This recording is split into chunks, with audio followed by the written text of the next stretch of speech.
Hands, page of hands, sun card represent ಆಗಿದೆ. ಕೆಲವೊಬ್ಬರಿಗೆ long distance relationship ಅನ್ನ represent ಮಾಡ್ತಾ ಇದೆ. ಮತ್ತೆ ಕೆಲವೊಬ್ರು ಟ್ರಾವೆಲ್ ಮಾಡೋದ್ರ ಮೂಲಕ ನಿಮ್ಮ ಪರ್ಸನ್ ಅನ್ನ ನೀವು ಭೇಟಿಯಾಗಿರುವಂತಹ ಪಾಸ್ಟ್ ನಲ್ಲಿ ರೆಪ್ರೆಸೆಂಟ್ ಆಗ್ತಾ ಇದೆ. ನಿಮ್ಮ ಪಾಸ್ಟ್ ನಲ್ಲಿ ನಿಮ್ಮ ಲವ್ ಲೈಫ್ ನ ವಿಚಾರದಲ್ಲಿ ಒಂದು ರೊಮ್ಯಾಂಟಿಕ್ ಇತ್ತು, ಒಂದು ರೀತಿಯ ಕ್ಯೂರಿಯಾಸಿಟಿ ಇತ್ತು, ಒಂದು ಎಂಜಾಯ್ ಇತ್ತು. ಕೆಲವೊಂದು ರೀತಿಯ ಮೆಸೇಜ್ ಗಳನ್ನ ಎಕ್ಸ್ಚೇಂಜಿಂಗ್ ಮಾಡ್ಕೋತಾ ಇದ್ರಿ, ಫೋನ್ಗಳ ಮೂಲಕ ಅಥವಾ ವಾಟ್ಸ್ಆಪ್ ಗಳ ಮೂಲಕ ಮೆಸೇಜ್ ಗಳನ್ನ ಕಳಿಸ್ಕೊಳ್ಳುವಂತಹದ್ದು. ಒಂದು ರೀತಿಯ ಕ್ಯೂರಿಯಾಸಿಟಿ, ಎಕ್ಸೈಟ್ಮೆಂಟ್ ಗಳೆಲ್ಲ ನಿಮ್ಮ ಲವ್ ಲೈಫ್ ನ ವಿಚಾರದಲ್ಲಿ ಇತ್ತು. ಪಾಸ್ಟ್ ನಲ್ಲಿ ಕೂಡ ನಿಮ್ಮ ಲವ್ ಲೈಫಿನ ವಿಚಾರದಲ್ಲಿ ಯಾವುದೇ ರೀತಿಯ ತೊಂದರೆಗಳಿರಲಿಲ್ಲ. ಸೊ ಪಾಸಿಟಿವ್ ಆಗಿತ್ತು. ಪಾಸಿಟಿವ್ ಚೇಂಜಸ್ಗಳು, ಬದಲಾವಣೆಗಳನ್ನೇ ನೀವು ನೋಡಿದ್ದೀರಾ. ಯಾವುದೇ ರೀತಿಯ ತೊಂದರೆಗಳೇನು, ಜಗಳಗಳೇನು ಇಲ್ಲದೆ ಇರುವಂತಹದ್ದು ರೆಪ್ರೆಸೆಂಟ್ ಆಗ್ತಾ ಇದೆ. ಅಟ್ ದ ಪ್ರೆಸೆಂಟ್ ಸಿಚುಯೇಷನ್ ಹೇಗಿದೆ? ಈಗಿನ ಸಿಚುಯೇಷನ್ ಕೂಡ ಸೆಕ್ಯೂರ್ ಆಗಿರುವಂತಹದ್ದು. ನಿಮ್ಮ ಲವ್ ಲೈಫಿನ ವಿಚಾರದಲ್ಲಿ ಅಟ್ ಪ್ರೆಸೆಂಟ್ ಅಲ್ಲೂ ಕೂಡ, ಈ ಹಿಂದೆನೂ ಕೂಡ ನಿಮಗೆ ಚೆನ್ನಾಗೇ ಇತ್ತು, ಈಗಲೂ ಕೂಡ ಪ್ರೆಸೆಂಟ್ ಅಲ್ಲಿ ನಿಮಗೆ ಕಿಂಗ್ ಆಫ್ ಪ್ಯಾಂಟಿಕಲ್ ರೆಪ್ರೆಸೆಂಟ್ ಆಗ್ತಾ ಇರೋದ್ರಿಂದ ನಿಮಗೆ ಲವ್ ಲೈಫಿನ ವಿಚಾರದಲ್ಲಿ ಚೆನ್ನಾಗೇ ಇದೆ. ಸೊ ಒಂದು ಭದ್ರತೆ ಇದೆ. ಲವ್ ಲೈಫಿನ ವಿಚಾರದಲ್ಲಿ ಒಂದು ಸಾಮರಸ್ಯ ಇದೆ. ಯಾವುದೇ ರೀತಿಯ ತೊಂದರೆಗಳು ಏನು ಕಾಣ್ತಾ ಇಲ್ಲ. ಸೆಕೆಂಡ್ ಕಾರ್ಡ್ ಬಂದಿರುವಂತಹದ್ದು ಪ್ರೆಸೆಂಟ್ ಸಿಚುಯೇಷನ್ ಅಲ್ಲಿ ಸ್ಟ್ರೆಂತ್ ಇದೆ, ಬಾಂಡೇಜ್ ಇದೆ. ಚೆನ್ನಾಗಿ ನೀವಿಬ್ಬರ ಮಧ್ಯೆ ಒಂದು ಬಾಂಡೇಜ್ ಇದೆ, ಸಾಮರಸ್ಯ ಇದೆ, ಹೊಂದಾಣಿಕೆ ಗುಣಗಳು ತುಂಬಾ ಇದೆ. ಆದ್ರೂ ಕೂಡ ಅಟ್ ಪ್ರೆಸೆಂಟ್ ಅಲ್ಲಿ ಕೆಲವೊಂದು ವಿಚಾರಗಳ ಬಗ್ಗೆ ಅನುಮಾನವನ್ನ ಪಡ್ತಾ ಇರುವಂತಹದ್ದು ರೆಪ್ರೆಸೆಂಟ್ ಆಗ್ತಾ ಇದೆ. ಅಟ್ ಪ್ರೆಸೆಂಟ್ ಅಲ್ಲಿ ನೀವು ಕೆಲವೊಂದು ವಿಚಾರಗಳ ಬಗ್ಗೆ ನಿಮ್ಮ ಮೇಲೆ ನೀವು ಕೆಲವೊಂದು ಡೌಟ್ ಅನ್ನ ಪಡ್ತಾ ಇರುವಂತಹದ್ದು ರೆಪ್ರೆಸೆಂಟ್ ಆಗ್ತಾ ಇದೆ. ನಿಮ್ ಲವ್ ಲೈಫಿನಲ್ಲಿ ಕೆಲವೊಂದು ರೀತಿಯ ಭದ್ರತೆಗಳಿದೆ. ಸೊ ಯಾವುದೇ ರೀತಿಯ ತೊಂದರೆಗಳೇನೂ ಇಲ್ಲ, ಒಂದು ರೀತಿಯ ಗುಡ್ ಬಾಂಡೇಜ್ ಇದೆ.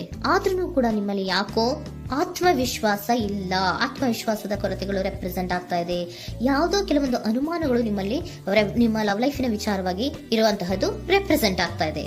ಏನಾದ್ರೂ ತೊಂದರೆ ಆಗ್ತಾ ಇದೆಯಾ, ನನ್ನ ಲವ್ ಲೈಫಿನ ವಿಚಾರವಾಗಿ ಏನಾದ್ರೂ ತೊಂದರೆ ಆಗ್ತಾ ಇದೆಯಾ ಅಂತ ನಿಮ್ಮಲ್ಲೇ ನೀವು ಅನುಮಾನವನ್ನ ಪಡ್ತಾ ಇರುವಂತಹದ್ದು ರೆಪ್ರೆಸೆಂಟ್ ಆಗ್ತಾ ಇದೆ. ಫ್ಯೂಚರಿನ ಬಗ್ಗೆ ಹೇಳೋದಾದ್ರೆ ಕ್ವೀನ್ ಆಫ್ ಪ್ಯಾಂಟಿಕಲ್ಸ್ ಬಂದಿದೆ. ಕ್ವೀನ್ ಆಫ್ ಪ್ಯಾಂಟಿಕಲ್ಸ್ ಬಂದಿರುವಂತಹದ್ದೇನು, ಒಂದು ರೀತಿಯ ಘೋಷಣೆಯನ್ನ ಮಾಡುವಂತಹದ್ದು ರೆಪ್ರೆಸೆಂಟ್ ಆಗ್ತಾ ಇದೆ.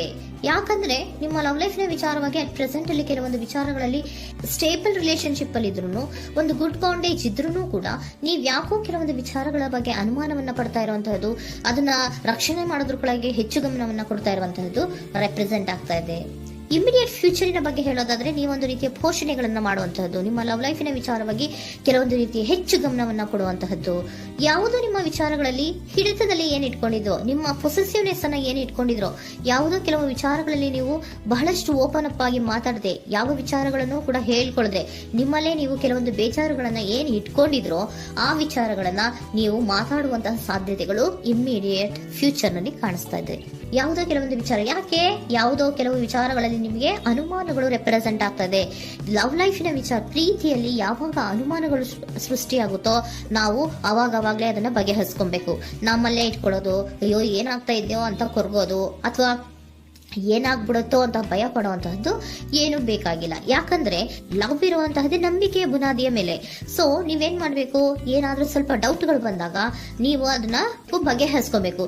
ಯಾವ ವಿಚಾರದಲ್ಲಿ ನಿಮಗೆ ಬೇಜಾರಾಗಿತ್ತು ಅದನ್ನ ನೀವೇನ್ ಮಾಡ್ಬೇಕು, ನಿಮ್ಮಲ್ಲೇ ಇಟ್ಕೊಂಡು ಕೊರಗಬಾರ್ದು. ಓಪನ್ ಅಪ್ ಆಗಿ ಮಾತಾಡೋದ್ರ ಮೂಲಕ ನೀವು ಕ್ಲಾರಿಟಿಯನ್ನ ತಗೊಳ್ಳುವಂತದ್ದು ನಿಮಗೆ ಇಮಿಡಿಯೇಟ್ ಫ್ಯೂಚರ್ ನಲ್ಲಿ ಕಾಣಿಸ್ತಾ ಇದೆ. ಯಾವುದೇ ವಿಚಾರಗಳ ಬಗ್ಗೆ ನೀವು ನಿಮ್ಮ ಲವ್ ಅನ್ನ ಅಥವಾ ನಿಮ್ಮ ಪ್ರೀತಿಯನ್ನ ಭದ್ರವಾಗಿ ಉಳಿಸ್ಕೊಳ್ಳೋದಕ್ಕೋಸ್ಕರವಾಗಿ ನೀವು ನಿಮ್ಮಲ್ಲೇ ಇಟ್ಕೊಂಡಿದ್ದಂತಹ ಅಥವಾ ಕೆಲವು ಬೇಜಾರಿನ ವಿಷಯಗಳ ಬಗ್ಗೆ ನೀವು ಹೆಚ್ಚು ಮಾತಾಡಿ, ಓಪನ್ ಅಪ್ ಆಗಿ ಕೆಲವೊಂದು ವಿಚಾರಗಳ ಬಗ್ಗೆ ಮಾತಾಡುವಂತಹದ್ದು ಮತ್ತೆ ಅದನ್ನ ಕ್ಲಾರಿಟಿಗೆ ತಗೊಳ್ಳುವಂತಹದ್ದು ರೆಪ್ರೆಸೆಂಟ್ ಆಗ್ತಾ ಇದೆ. ನಿಮ್ಮಲ್ಲಿ ಬಾಟಮ್ ಆಫ್ ದ ಡಕ್ ಅಲ್ಲಿ ಬಂದಿರುವಂತಹದ್ದೇ ಅದು.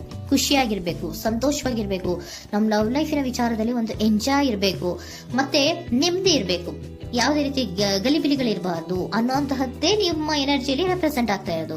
ಅದಕ್ಕೋಸ್ಕರನೇ ನೀವ್ ಏನೇನು ಕೆಲವೊಂದು ಸ್ವಲ್ಪ ಅನುಮಾನವನ್ನ ಪಡ್ತಾ ಇದ್ರಿ ಅಥವಾ ಕೆಲವೊಂದು ವಿಚಾರಗಳಲ್ಲಿ ನೀವು ಡಿಸ್ಟರ್ಬ್ ಆಗಿದ್ರಿ, ಓಪನ್ ಅಪ್ ಆಗದೆ ಹೇಳ್ದೆ ನಿಮ್ಮಲ್ಲೇ ನೀವು ಬೇಜಾರನ್ನ ಮಾಡ್ಕೊಂಡು ಏನು ಕೆಲವು ವಿಚಾರಗಳ ಬಗ್ಗೆ ಕೊರಗ್ತಾ ಇದ್ರಿ, ಅದನ್ನ ನೀವು ಓಪನ್ ಅಪ್ ಆಗಿ ಮಾತಾಡಿ ಅದರ ಬಗ್ಗೆ ತಿಳ್ಕೊಳ್ಳುವಂತಹದ್ದು, ಅದನ್ನ ಕ್ಲಾರಿಟಿಗೆ ತಗೊಳ್ಳುವಂತಹದ್ದು ನಿಮ್ಗೆ ರೆಪ್ರೆಸೆಂಟ್ ಆಗ್ತಾ ಇದೆ.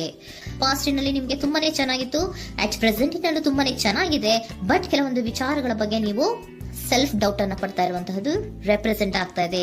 ಏನಾಗ್ತಾ ಇದೆಯೋ ಅನ್ನೋದ್ರ ಬಗ್ಗೆ ನೀವು ಸ್ವಲ್ಪ ವಿಶ್ವಾಸವನ್ನ ಕಡಿಮೆ ಮಾಡ್ಕೊಳ್ತಾ ಇರುವಂತಹದ್ದು ರೆಪ್ರೆಸೆಂಟ್ ಆಗಿತ್ತು.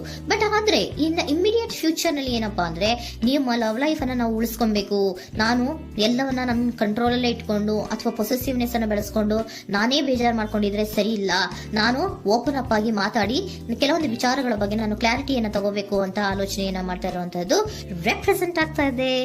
ಓಕೆನಾ? ಒಂದು ಏಂಜಲ್ ಗೈಡೆನ್ಸ್ ನ ನಿಮ್ಮ ಲವ್ ರೀಡಿಂಗಿನ ವಿಚಾರವಾಗಿ ತಗೊಂಡ್ಬಿಡೋಣ ಅಲ್ವಾ. The situation will improve. ಸಿಚುಯೇಷನ್ಗಳು ಇಂಪ್ರೂವ್ ಆಗತ್ತೆ.